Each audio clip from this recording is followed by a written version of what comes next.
죄송합니다만 기적이 없다면 앞으로 3달 남았습니다. 여러분은 생명이 위험한 상황에서 가족이 얼마나 소중한지 느껴보신 적 있나요? 우리는 때로 문화가 다르다는 이유만으로도 상대방을 편견의 눈으로 바라보곤 하죠. 그리고 그 편견이 생명을 구할 기회마저 가로막을 때가 있습니다. 오늘 이야기의 주인공도 그랬습니다. 스위스 제약회사 부사장의 손녀로 태어난 20살 릴리는 갑작스러운 급성 간부전으로 석 달의 시한부 선고를 받았어요. 그런데 그녀를 구할 수 있는 유일한 희망이 조부모가 극렬히 반대하는 언니의 한국인 남자친구에게서 나왔다고 합니다. 문화적 편견과 생명 사이에서 흔들리던 가족이 결국 한국행을 선택했는데요. 대체 이들에게 어떤 기적이 일어났을까요? 이야기 들어보시죠. 안녕하세요. 제 이름은 릴리 모어입니다. 지금은 21살이 되었지만 제가 들려드릴 이야기는 제가 20살이던 작년 가을에 일어난 일이에요. 아마 여러분들께는 믿기 어려운 이야기처럼 들릴 수도 있습니다. 하지만 제가 직접 겪은 일이니까 끝까지 들어보시면 좋겠어요. 저는 스위스 바젤에서 태어나고 자랐습니다. 아시다시피 바젤은 스위스에서도 꽤 부유한 도시죠. 저희 집은 바젤의 고급 주택가인 리엔 지역에 있어요. 라인강이 굽어 보이는 언덕 위에 자리한 3층짜리 빌라에서 조부모님과 함께 살고 있었습니다. 집 앞 정원에는 100년도 넘은 느티나무가 있고 뒤쪽으로는 포도밭이 펼쳐져 있어요. 제 조부는 윌리엄 모어라고 하시는데 여러분도 아실 만한 세계적인 제약회사 노바티스의 부사장이셨습니다. 키가 크고 위험 있는 분이세요. 매일 아침 7시에 일어나서 파이낸셜 타임스를 읽으시고 정확히 8시에 회사로 출근하시죠. 조모 마가렛께서는 전형적인 스위스 귀부인이십니다. 매주 목요일마다 친구들과 차를 마시며 자선 활동을 계획하시고 클래식 음악회는 빠지지 않고 참석하세요. 특히 바젤 심포니 오케스트라의 정기 후원자이시기도 하고요. 사실 저는 원래 조부모님과 살 예정이 아니었어요. 제가 10살 때까지는 부모님과 함께 추리히에서 살았거든요. 아버지는 국제 변호사셨고 어머니는 미술 큐레이터셨습니다. 우리 가족은 정말 행복했어요. 주말이면 아버지와 함께 자전거를 타고 추리히 호수를 한 바퀴 돌곤 했고 어머니와는 미술관에서 그림 구경을 하며 시간을 보냈죠. 그런데 제가 10살 되던 해 12월 독일 베를린으로 출장을 가시던 부모님이 교통사고로 돌아가셨습니다. 고속도로에서 트럭과 충돌했다고 하더라고요. 그때의 기억은 지금도 생생해요. 조부께서 저를 조용히 서재로 부르시더니 릴리야, 이제 할아버지 할머니와 함께 살아야 한다고 말씀하셨어요. 처음엔 무슨 말인지 이해하지 못했죠. 아직 어린 나이였으니까요. 그날 밤 저는 부모님 침실로 가서 어머니의 향수 냄새를 맡으며 울었습니다. 아버지의 넥타이를 만지작거리기도 하고요. 조모가 와서 저를 안아주시며 이제 우리가 릴리의 새로운 가족이야 라고 말씀하셨어요. 부모님을 잃은 후 저는 상당히 내성적인 아이가 되었어요. 학교에서도 친구들과 어울리기보다는 혼자 있는 시간을 더 좋아했습니다. 쉬는 시간에는 주로 도서관에서 책을 읽거나 운동장 구석에서 스케치를 하곤 했어요. 대신 그림 그리기에 완전히 빠져들었죠. 특히 스위스 알프스의 풍경을 그리는 걸 좋아했습니다. 우리 집에서 조금만 올라가면 융프라우가 보이는 언덕이 있거든요. 거기 앉아서 몇 시간씩 스케치를 하곤 했어요. 계절마다 달라지는 산의 모습을 그리는 게 정말 좋았습니다. 봄에는 연두빛 새싹이 돋아나는 모습을, 여름에는 짙은 녹색으로 물든 산들을, 가을에는 붉게 물든 단풍을, 겨울에는 하얀 눈으로 덮인 웅장한 모습을 그렸죠. 조부모님은 저를 정말 소중히 키워주셨어요. 특히 조부는 바쁜 와중에도 제 그림을 봐주시고 격려해 주셨습니다. 릴리의 그림엔 특별한 감성이 있다고 항상 말씀하셨어요. 제가 16살 때는 바젤 시립미술관에서 열린 청소년 미술 공모전에서 1등상을 받기도 했어요. 그때 조부모님이 얼마나 자랑스러워하셨는지 몰라요. 덕분에 저는 곧 미술대학에 진학할 예정이었습니다. 추리히 예술대학교 회화과에서 합격 통지서도 받았고요.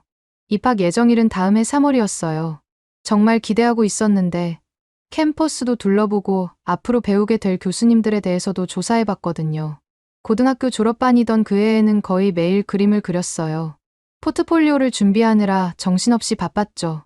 특히 자화상 그리기에 집중했는데 거울을 보며 제 얼굴을 그리다 보면 어머니를 닮았다는 걸 새삼 느끼곤 했어요. 그런데 제가 20살이 되던 해 10월 모든 게 하루아침에 바뀌었습니다. 그날은 평범한 화요일이었어요. 아침에 일어나서 언제처럼 조모가 차려주신 조식을 먹고 있었는데 갑자기 배가 너무 아프기 시작했어요. 처음엔 어젯밤에 먹은 치즈 때문인가 하고 대수롭지 않게 생각했습니다. 그런데 시간이 지날수록 통증이 심해지더라고요. 마치 뱃속에서 누군가 칼로 찌르는 것 같았어요. 할머니, 배가 너무 아파요. 조모는 걱정스러운 표정으로 제 이마에 손을 대어보시더니 열도 있는 것 같다. 아마 감기 몸살이겠지 하셨습니다. 하지만 저는 뭔가 이상하다는 느낌이 들었어요. 지금까지 경험해본 복통과는 완전히 달랐거든요. 오후가 되자 더 이상한 일이 일어났어요. 제 얼굴이 노랗게 변하기 시작한 거예요. 조모가 거울을 들고 오셔서 릴리야, 내 얼굴 좀 봐 하시는데 저도 깜짝 놀랐습니다. 마치 노란 물감을 발라놓은 것처럼 보였거든요. 눈동자까지 누렇게 변해 있었어요. 그때서야 조부모님이 심각하게 받아들이셨죠. 조부는 즉시 회사 중요 회의를 취소하시고 저를 취리 대학병원으로 데려가셨습니다. 차 안에서도 계속 괜찮다, 금방 나을 거다 하고 중얼거리셨는데 사실 당신이 더 불안해하시는 것 같았어요. 평소에 침착하신 조부가 운전하면서 계속 한숨을 쉬시더라고요. 병원 응급실에 도착해서 혈액 검사를 받았는데 결과를 기다리는 그 한 시간이 정말 길게 느껴졌습니다. 조부모님은 의자에 앉아서 제 손을 꼭 잡고 계셨고 저는 왠지 모르게 불안한 기분이 들었어요. 병원 특유의 소독약 냄새가 더욱 무서움을 증폭시켰죠.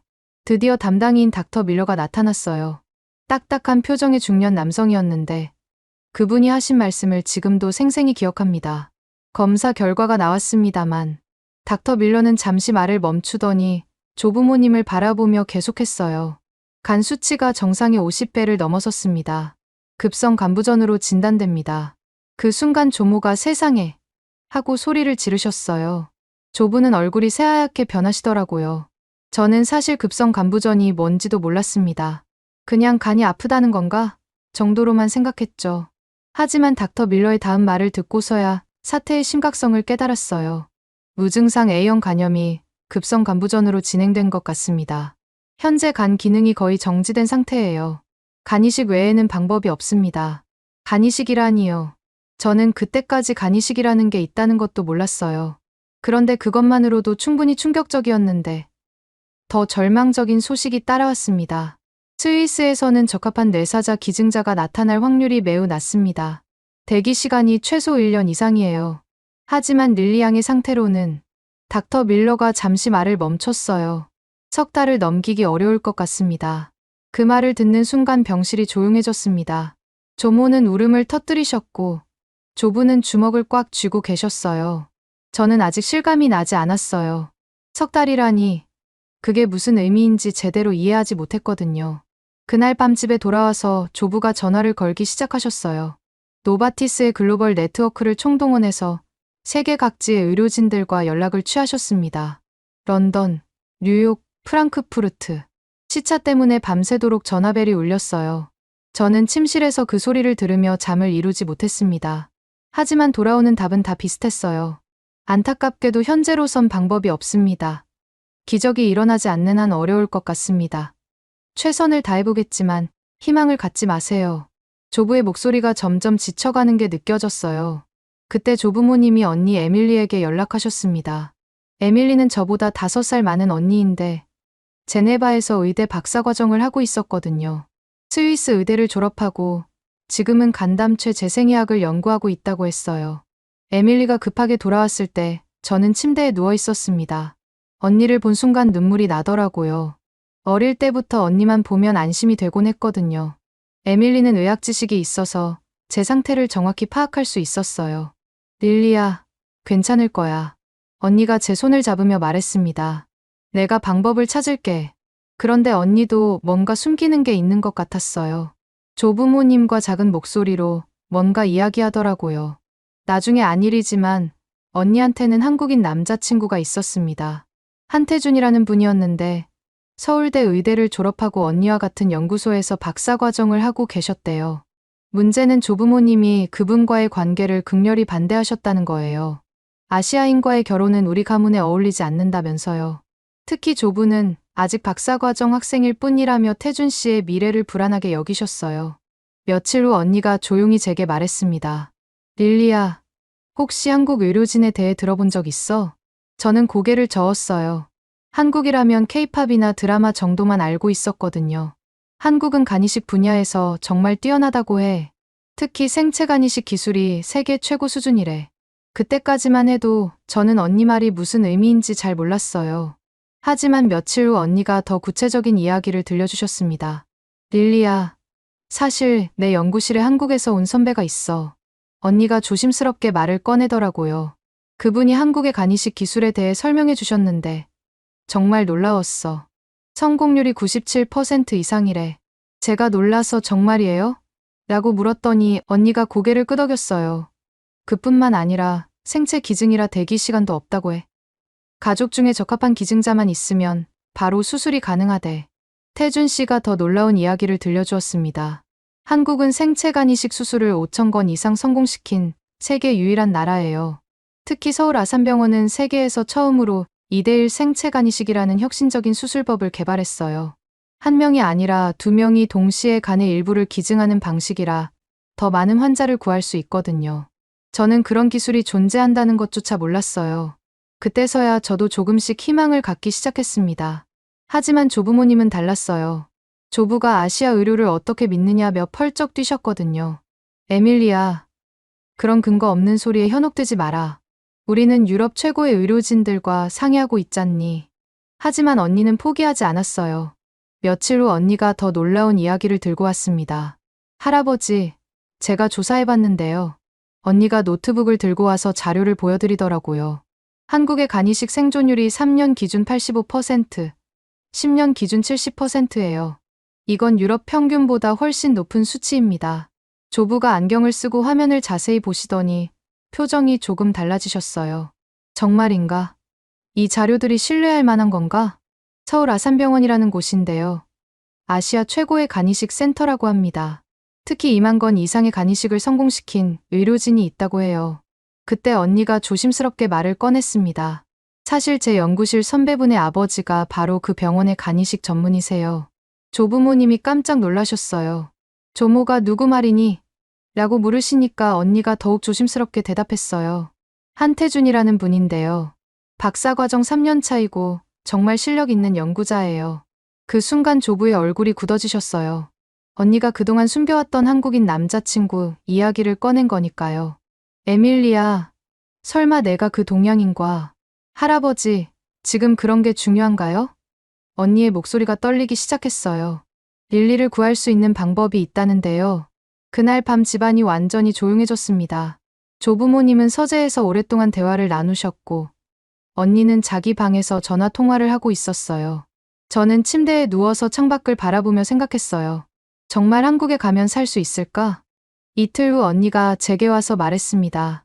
릴리야, 태준 오빠가 내 의료 기록을 아버지께 보내드렸어. 한성민 교수님이 직접 검토해 주신대. 저는 태준이라는 분을 아직 만나본 적이 없었지만 왠지 고마운 마음이 들었어요. 그리고 24시간 후 정말 기적 같은 소식이 들려왔습니다. 언니가 흥분해서 제 방으로 뛰어오더라고요. 릴리야, 한성민 교수님 답변이 왔어. 언니가 눈물을 글썽이며 말했어요. 즉시 한국으로 오시면 치료가 가능하다고 하셔. 저도 믿기지 않았어요. 정말이에요? 정말 저를 살릴 수 있다는 거예요? 응. 생체 간이식이 최선의 방법이고 가족 중에 적합한 기증자가 있으면 95% 이상 성공할 수 있다고 하셔. 그때 조부모님도 들어오셨어요. 조부가 어떤 내용인지 자세히 말해봐라고 하시니까 언니가 교수님의 메시지를 읽어드렸습니다. 릴리 양의 상태를 검토한 결과 충분히 치료 가능합니다. 다만 시간이 중요하니 가능한 한 빨리 오시기 바랍니다. 조모가 그런데 기증자는 어떻게 하지? 라고 걱정스럽게 물어보셨어요. 그때 언니가 조용히 말했습니다. 제가 릴리에게 간의 일부를 기증할 수 있어요. 그 말을 듣는 순간 방 안이 조용해졌어요. 조부모님이 충격을 받으신 것 같았어요. 에밀리야, 무슨 소리니? 조부가 놀라서 말씀하셨어요. 혈액검사 결과 저와 릴리의 혈액형이 일치해요. 그리고 제 건강 상태도 기증에 적합하다고 하셨어요. 언니가 더 자세히 설명해 주었습니다. 간은 재생 능력이 뛰어나서 70에서 80%를 절제해도 2달 내에 정상 크기로 회복된대요. 의학적으로 생체 간이식의 공여자 위험도는 0.2에서 0.5% 미만이에요. 하지만 조부모님은 극렬히 반대하셨습니다. 안 된다. 조부가 목소리를 높이셨어요. 두 손녀를 모두 잃을 수는 없어. 조모도 울음을 터뜨리시며 에밀리야, 내가 위험해지면 어떻게 하니? 라고 하셨어요. 그때 언니가 차분하게 말했습니다. 할아버지, 할머니, 저는 의사예요. 의학적 근거를 바탕으로 말씀드리는 거예요. 하지만 조부모님의 마음은 쉽게 변하지 않았어요. 특히 조부는 그 동양인의 말만 믿고 이런 위험한 결정을 할 수는 없다며 화를 내셨습니다. 그런데 며칠 후 정말 놀라운 일이 일어났어요. 태준 씨가 직접 우리 집에 찾아온 거예요. 키가 크고 단정한 모습의 젊은 남자였는데 조부모님께 정중하게 인사를 드리더라고요. 안녕하세요. 한태준입니다. 에밀리를 통해 릴리 양의 상황을 알게 되었습니다. 조부가 차갑게 무슨 일로 왔는가? 라고 물으시니까 태준 씨가 침착하게 대답했어요. 제 아버지가 직접 수술을 집도하겠다고 하십니다. 한국에서 2만 건 이상의 간이식을 성공시킨 의료진이 에밀리 씨와 릴리 씨를 책임지겠다고 약속드립니다. 그리고 더 놀라운 말을 했어요. 저희 가족이 모든 과정을 돕겠습니다. 필요하다면 제가 박사 과정을 중단하고라도 릴리 양을 도울 생각입니다. 그 말을 듣고 조부모님이 깜짝 놀라셨어요. 아직 학생인 태준 씨가 자신의 미래를 걸고 저를 도우겠다는 거니까요. 조부가 왜 그렇게까지 하려고 하는가? 라고 물으시니까 태준 씨가 진심 어린 목소리로 대답했습니다. 에밀리를 사랑하고 그녀의 가족이 곧 제 가족이기 때문입니다. 그리고 무엇보다 생명을 구할 수 있는데 가만히 있을 수는 없어요. 그 순간 저는 태준 씨가 정말 좋은 사람이라는 걸 느꼈어요. 조부모님도 마음이 조금씩 움직이시는 것 같았습니다. 하지만 조부모님의 결정은 생각보다 빨랐습니다. 그날 밤 조부께서 저를 부르시더니 말씀하셨어요. 릴리야, 한국으로 떠날 준비를 해라. 저는 깜짝 놀랐어요. 며칠 전까지만 해도 아시아 의료를 어떻게 믿느냐고 하셨던 분이 갑자기 마음을 바꾸신 거니까요. 할아버지, 정말 한국에 가는 거예요? 그래. 더 이상 미룰 시간이 없다. 노바티스 제트기를 준비했어. 조부의 표정이 심각했습니다. 제 상태가 생각보다 많이 악화되었다는 걸 의미했죠. 실제로 그날 아침 혈액검사 결과가 더 나빠졌다고 하더라고요. 준비 기간은 정말 정신없이 지나갔어요. 언니는 태준 씨와 함께 한국 병원과의 모든 절차를 준비했고, 조부모님은 장기간 한국에 머물 준비를 하셨습니다. 저는 그동안 그려왔던 스케치북들을 정리하며 마음을 다잡으려 했어요. 릴리야, 무서워하지 마. 언니가 제 옆에 앉으며 말했습니다. 태준 오빠 아버지는 정말 훌륭한 의사셔. 우리가 상상하는 것보다 훨씬 안전할 거야. 그런데 언니는 무섭지 않아요? 간을 떼어내는 수술이잖아요. 솔직히 말하면 무섭지. 하지만 너를 살릴 수 있다면 기꺼이 할 거야.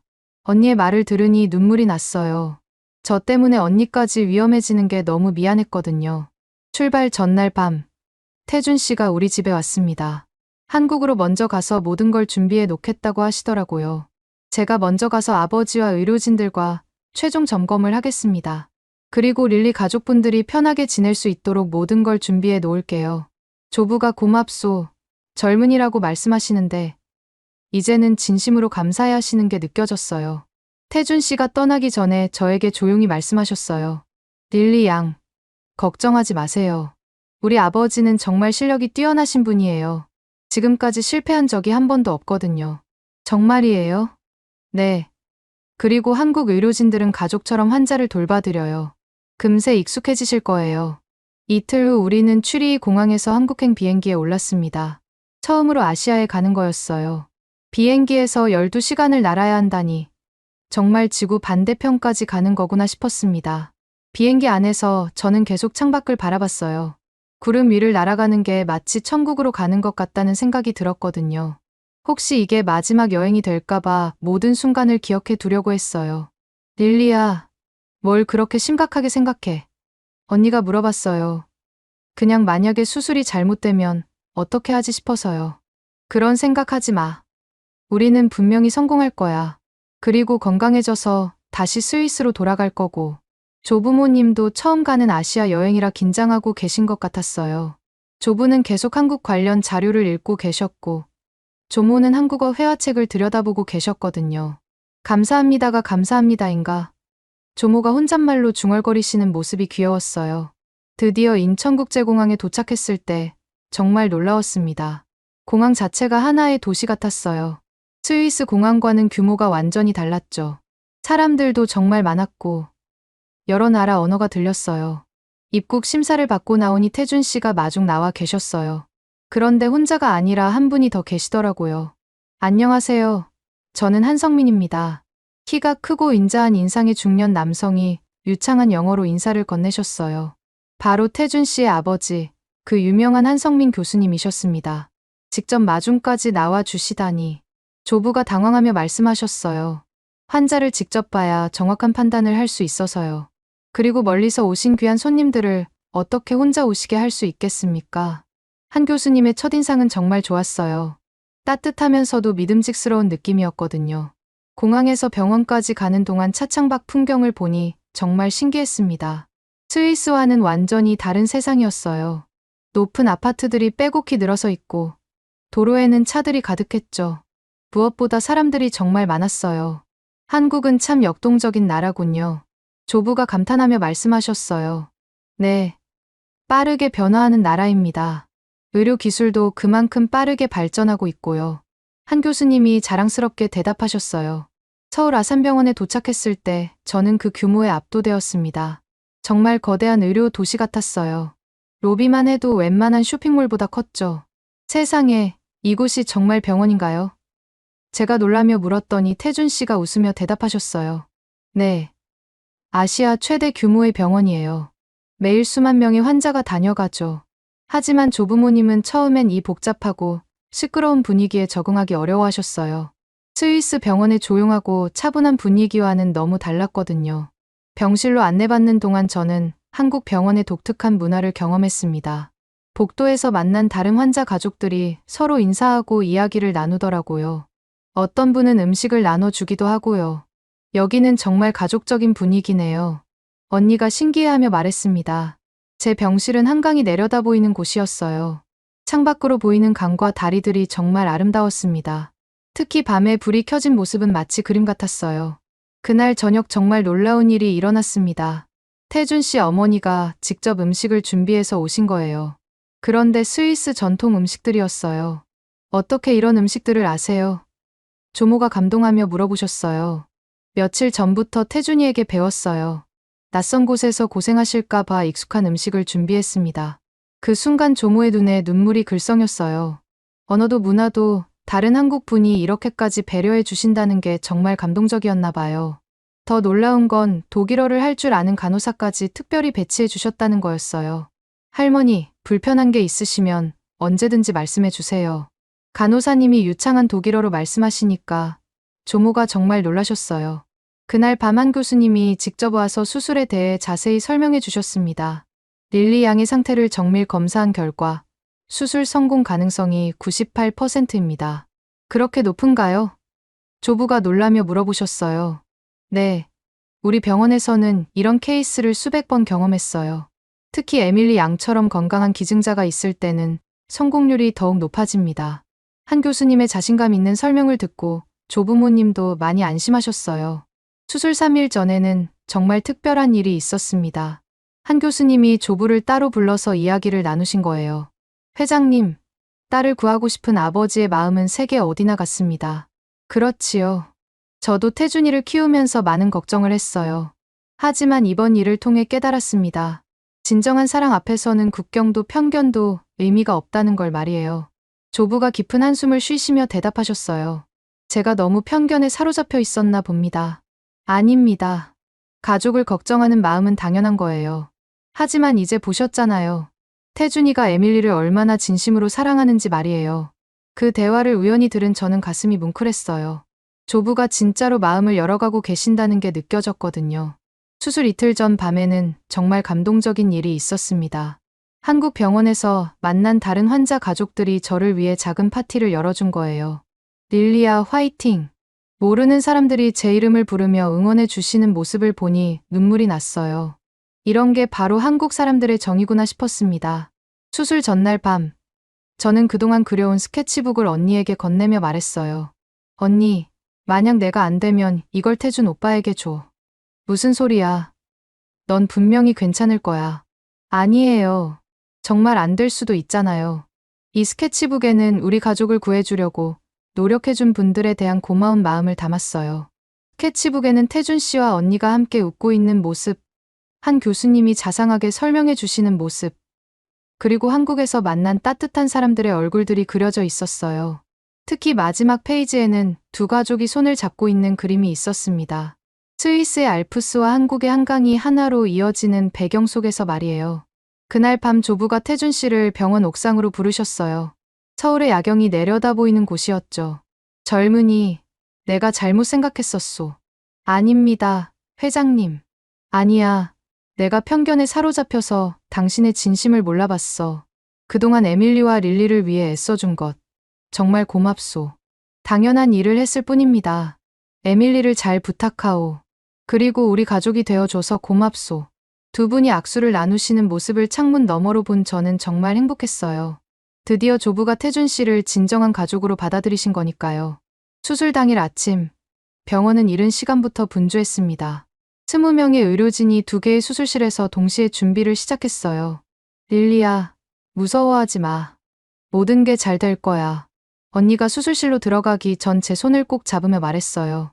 언니, 정말 고마워요. 언니가 아니었다면. 우리는 가족이잖아. 가족은 서로 돕는 거야. 마취가 시작되면서 의식이 흐려질 때 저는 마지막으로 한 가지 생각을 했어요. 제발 언니도 저도 모두 무사히. 수술이 끝나고 제가 처음 깨어났을 때는 중환자실이었어요. 희미한 의식 속에서 기계 소리들이 들렸고 누군가 제 손을 꼭 잡고 있는 게 느껴졌습니다. 릴리야, 깨어났구나. 언니의 목소리였어요. 눈을 뜨니 언니가 제 옆 침대에 누워 계셨어요. 언니도 수술을 받으셨으니까요. 그런데 언니 얼굴에는 환한 미소가 가득했습니다. 언니, 우리 둘 다 살았어요? 응. 한성민 교수님이 완벽한 성공이라고 하셨어. 그 순간 정말 눈물이 왈칵 쏟아졌어요. 살았다는 게, 언니도 무사하다는 게 믿기지 않았거든요. 조부모님이 중환자실 유리창 너머에서 손을 흔들어 주시는 모습이 보였어요. 조부는 눈물을 닦으시며 엄지손가락을 치켜 세우셨고 조모는 두 손을 모으고 기도하는 신용을 하고 계셨습니다. 며칠 후 일반 병실로 옮겨졌을 때 정말 놀라운 일이 있었어요. 제 병실에 꽃다발과 선물들이 가득했던 거예요. 한국에서 만난 다른 환자 가족들이 보내주신 거였습니다. 릴리아 수술 성공 축하해요. 빨리 나와서 스위스 구경 보여줘요. 이런 한글 카드들이 붙어 있었어요. 한글을 읽을 수는 없었지만 마음이 전해졌습니다. 특히 감동적이었던 건 옆 병실 할머니가 직접 만들어 주신 미역국이었어요. 수술 후에는 미역국을 먹어야 빨리 낫는다면서 매일 가져다 주셨거든요.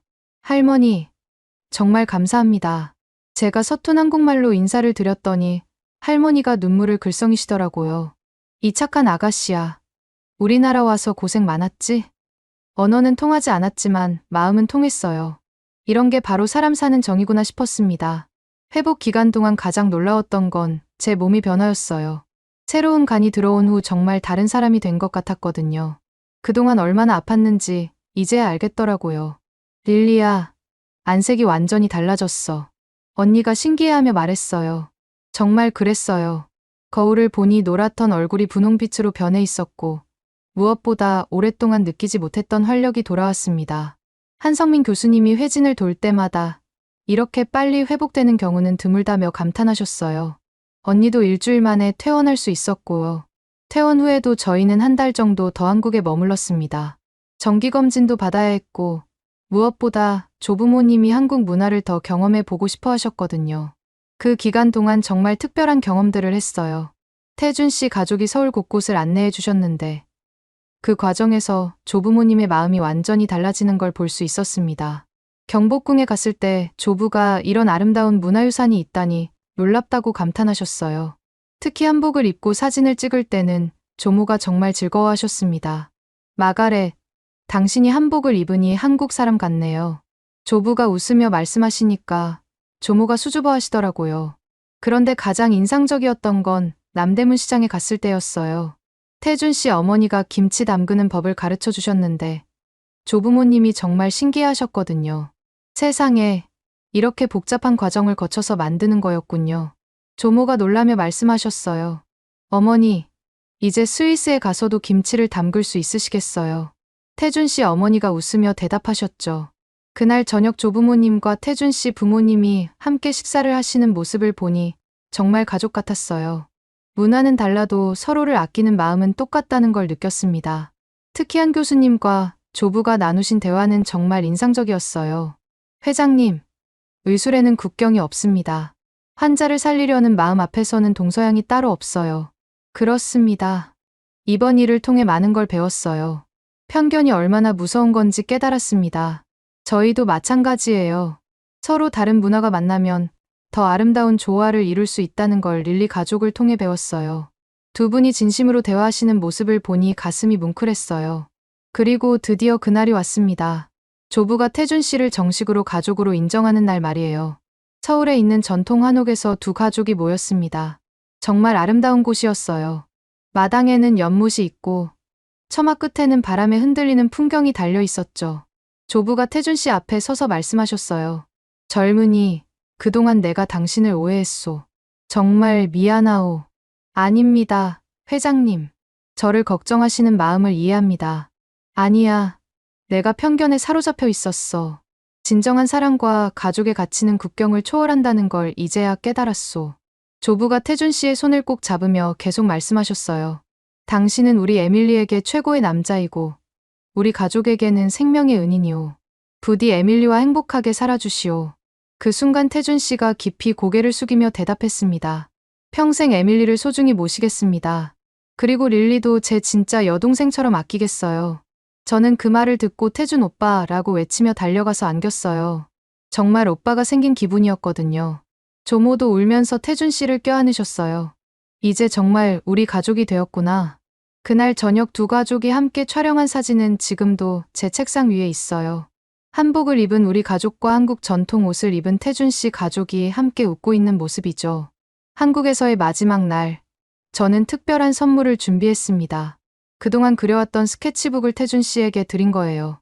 오빠, 이건 감사의 마음을 담은 거예요. 스케치북을 펼쳐보신 태준 씨가 깜짝 놀라셨어요. 거기에는 태준 씨와 언니가 함께 있는 모습, 한성민 교수님이 수술을 하시는 모습, 그리고 한국에서 만난 따뜻한 사람들의 얼굴이 그려져 있었거든요. 특히 마지막 페이지에는 두 가족이 손을 잡고 다리를 건너는 그림이 있었어요. 스위스의 알프스와 한국의 한강을 연결하는 무지개 다리 말이에요. 릴리야, 이 그림 정말 아름답다. 제목이 뭐니? 생명의 다리예요. 오빠 덕분에 우리 가족이 절망의 강을 건너 희망의 땅에 도착했거든요. 태준 씨가 눈물을 글썽이시며 말씀하셨어요. 나도 릴리 덕분에 정말 소중한 걸 배웠어. 가족의 진짜 의미를 말이야. 스위스로 돌아가는 날 공항에서 정말 많은 분들이 배웅 나와주셨어요. 한국에서 만난 환자 가족들, 의료진분들, 그리고 태준 씨 가족까지요. 릴리야, 건강하게 잘 살아. 스위스에서도 한국 생각해줘. 여러 사람들의 인사를 받으며 저는 깨달았어요. 저는 단순히 새로운 값만 받은 게 아니라 새로운 가족과 새로운 사랑을 받았다는 걸 말이에요. 비행기가 이륙할 때 창밖으로 보이는 한국 땅을 바라보며 마음속으로 다짐했습니다. 언젠가 다시 돌아와서 이분들께 제대로 된 감사 인사를 드리자. 스위스에 돌아온 후 제 삶은 완전히 달라졌어요. 몸이 건강해진 건 물론이고 마음가짐 자체가 변했거든요. 미술대학에 진학한 후 저는 새로운 주제로 그림을 그리기 시작했습니다. 절망적인 상황에서도 희망을 잃지 않는 사람들의 이야기를 담은 작품들이었어요. 특히 제가 한국에서 경험한 따뜻한 인간애를 주제로 한 연작을 그렸는데 교수님들이 정말 특별한 감성이 담겨 있다며 칭찬해 주셨어요. 릴리, 내 그림에는 단순한 기교를 넘어선 무언가가 있어. 아마 내가 경험한 특별한 일들 때문일 거야. 정말 그랬어요. 죽음의 문턱에서 돌아온 경험이 제 그림의 깊이를 더해준 것 같았어요. 그리고 1년 후 정말 특별한 날이 왔습니다. 제 첫 번째 개인전 개막일이었어요. 전시회 제목은 생명의 달이었습니다. 한국에서의 경험을 바탕으로 한 25점의 작품을 전시했어요. 개막식에는 정말 많은 분들이 와주셨어요. 조부모님, 언니와 태준 오빠는 물론이고 놀랍게도 한성민 교수님도 특별히 스위스까지 오셨거든요. 사실 교수님께 미리 말씀드린 특별한 이유가 있었어요. 마지막에 제가 인사말을 할 때 정말 떨렸습니다. 여러분, 저는 한국에서 새로운 값만 받은 게 아닙니다. 새로운 가족, 새로운 사랑, 그리고 편견을 넘어선 진정한 이해를 받았어요. 그래서 오늘 한 가지 발표하고 싶은 게 있습니다. 관람객들이 조용해지며 제 말에 집중했어요. 이번 전시회에서 팔리는 모든 작품 수익금의 절반을 서울 아산병원에 기부하겠습니다. 저에게 새로운 생명을 선물해 주신 한국의 의료진분들과 앞으로 치료받을 환자분들을 위해서요. 그 순간 한성민 교수님이 깜짝 놀라시며 일어나셨어요. 릴리 양, 이런 걸 왜? 교수님, 저는 받기만 했어요. 이제 제가 줄 차례라고 생각해요. 그림으로 많은 분들에게 희망을 드리고 그 마음이 다시 생명을 구하는 일로 이어졌으면 해요. 그 말을 마치자 박수가 터져 나왔어요. 조부모님과 언니, 태준 오빠, 그리고 한성민 교수님이 모두 눈물을 글썽이고 계셨거든요. 한 교수님이 무대로 올라와 저를 꼭 안아주시며 말씀하셨어요. 이것이야말로 의술과 예술이 만나 만들어낸 진정한 기적입니다. 릴리 양의 마음이 또 다른 생명을 구하게 될 거예요. 마지막에는 제가 인사말을 할 때 정말 많은 것들이 떠올랐어요. 여러분, 저는 한국에서 새로운 감만 받은 게 아닙니다. 새로운 가족, 새로운 사랑, 그리고 편견을 넘어선 진정한 이해를 받았어요. 이제 저희는 정말로 완전한 가족이 되었습니다. 그 말을 마치자 박수가 터져 나왔어요. 조부모님과 언니, 태준 오빠, 그리고 한성민 교수님이 모두 눈물을 글썽이고 계셨거든요. 전시회가 끝난 후 우리 가족은 함께 저녁을 먹었습니다. 한국 음식점에서 말이에요. 할아버지, 이제 김치가 익숙해지셨죠?